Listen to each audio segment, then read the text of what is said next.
example 2 here, solve the following one-step equations, but this time we're going to use multiply and divide. So if you take a look at all of these, you'll notice that there is no plus or minuses happening. Sure, there are negative numbers like a -7, -10, -27, but there's no numbers that are two numbers that are being added or subtracted. And so all we need to do when you look at backwards BEDMAS, there's no addition subtraction, so those are gone. And then you're now looking at division and multiplication. You don't see any exponents here. So that's where we're at. So my goal always is to get the x alone. It says 3 times x. So in order to get rid of a multiplication, you have to divide. So you divide by 3. Whatever you do to the left side, you have to do to the right. Now 3 minus 3 is gone. And the reason it's gone is because 3 over 3 is just 1. That's just a 1. And there's an x left over. Now 27 divided by 3 is 9, but it is negative, so -9. What this says is 1x equals -9. And what we often will do is when you have 3 over 3 and you see and it's 3 over 3 is 1, we don't even write the 1. We just say x is equal to -9. 1x is -9, or just nx is equal to -9, or just x is equal to -9. So from now on, you won't see me write that 1. When I see 3 over 3, it is a 1. I'll eliminate it, but I just won't write it. So I need to get the x alone here. This is x times. The opposite of times is divide. So I'm going to divide by whatever number. And I'm going to do that to both sides. Now I need to get the x alone, so I'm going to divide not by 25, but by -10 on both sides. And the reason I want to do that is -10 divided by -10 will cancel out and get me just 1, which I'll just write as just not 1x, but just as an x.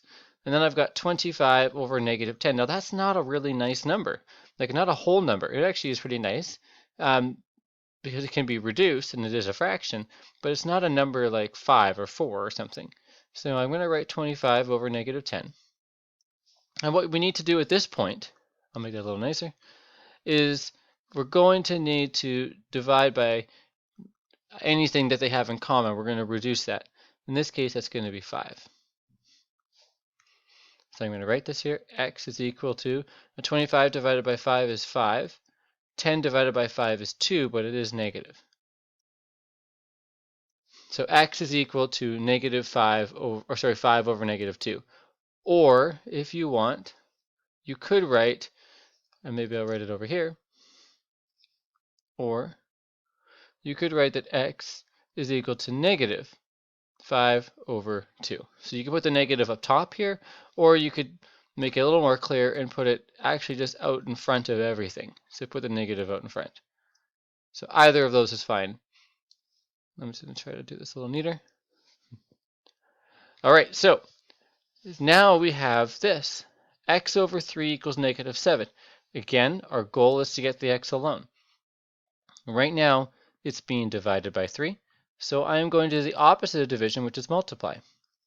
Now, what I don't want to do, and I see a lot of people do this, is put a 3 down here on the denominator.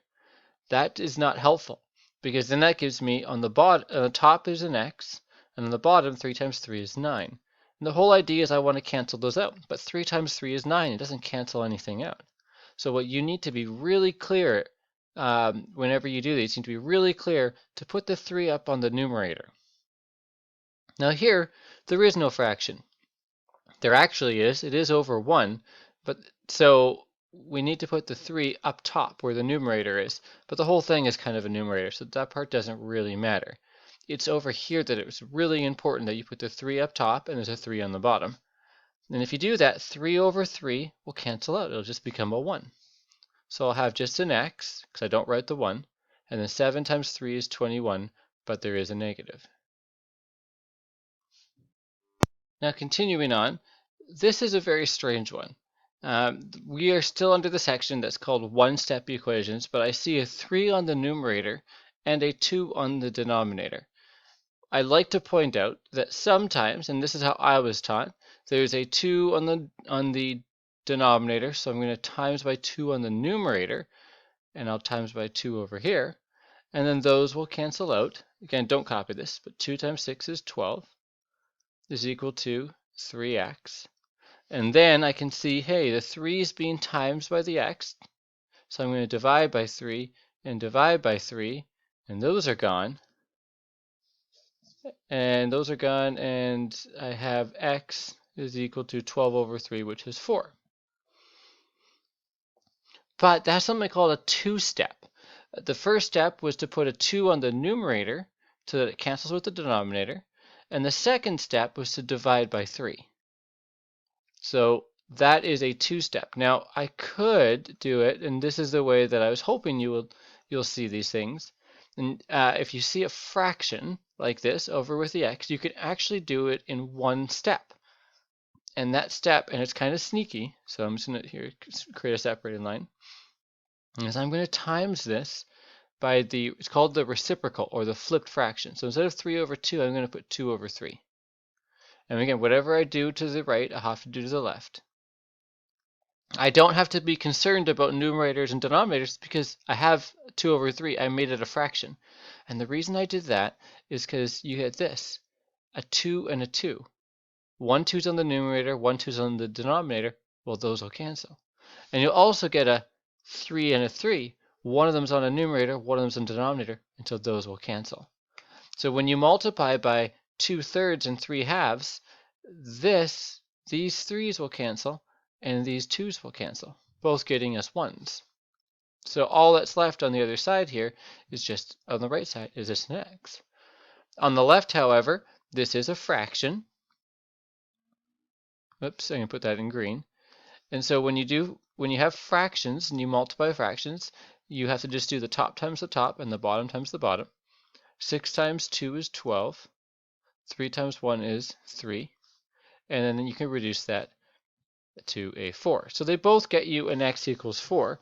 You can see here in red, though, I've just done one step, a 2/3. Where here, I did a times by 2 and a divide by 3. That is a two-step. So I'll just zoom out here, and you can take a look at all of the questions and write down any notes you need to. And then we're going to go on to the last part of the one step before we move on to the two-step.